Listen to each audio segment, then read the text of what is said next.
Guys, Tony Hannity's here from LazyTechGuys.com, and this is the OnePlus 2. Stay tuned.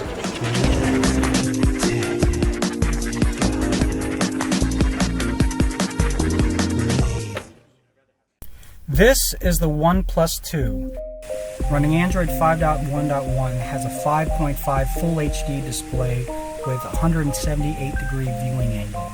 There have been many leaks and rumors about this phone, so let's take a look at what it's all about.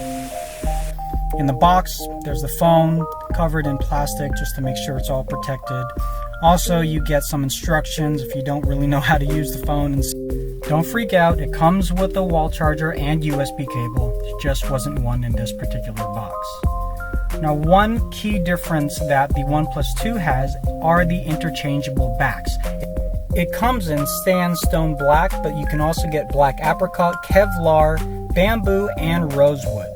They tried to do this with the OnePlus One, but they didn't work out. Now they got it down. Let's move on to the hardware. This is one of the most beautiful devices I've seen as of late, and I really like some of the other phones that are out there. The 2 has a metallic unibody design with a 3300 milliamp battery. On the left you have an alert switch, which allows you to toggle between all notifications, no notifications, and of course priority notifications. On the right you have your volume as well as your power. Top, headphone jack as usual, but lo and behold, you have your stereo speakers and USB Type-C charging. This is the first phone to ship worldwide with USB-C type charging. As you would expect, you can plug in the charger upside down, right side up, and it doesn't matter. In fact, this even applies to the USB that goes into your computer. I plugged it into my Surface Pro 3 both ways, and it worked fine. One key feature they focused on was the camera. This sports a 6-lens 13 megapixel camera with OIS and laser focus, just like the LG G4. The picture quality was wonderful. The really nice feature is you actually have on-screen exposure capability on the fly. It's kind of in a circular method. So instead of pressing on something dark to make everything light, you just tap the focus and then move the little sensor all the way around to make it lighter or darker depending on what kind of photo you're going for. And the front-facing camera was great too. This is a 5 megapixel front-facing camera, and with a whole team dedicated to cameras, you can expect them to get better over time. Now you might be asking, what about NFC? What about wireless charging? They asked the community and it wasn't really a sought-after feature, so they left it out. Instead, 4 gigs of RAM, a good battery, and a really good camera.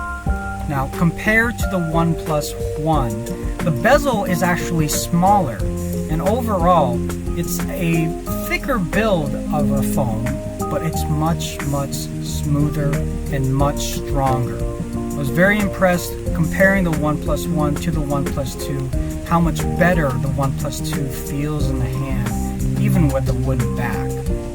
And the OnePlus 2 is unique also because it has Oxygen 2.0.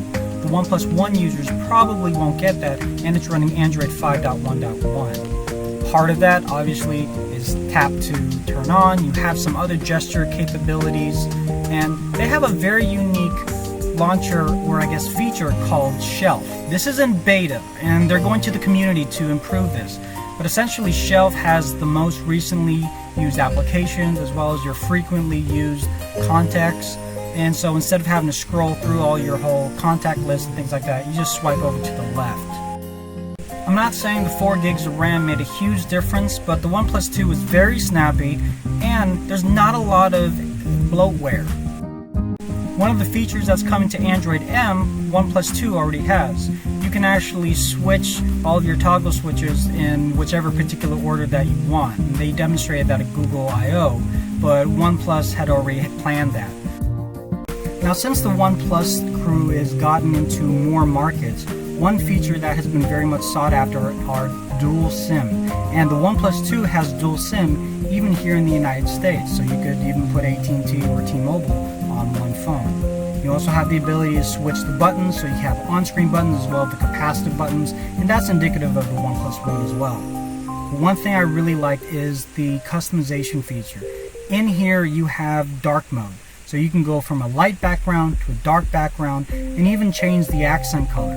So you can have all of the font and all your toggle switches be a singular color. So if you like green or pink or yellow, your phone will really truly be customization of what you like versus how it comes out of the box.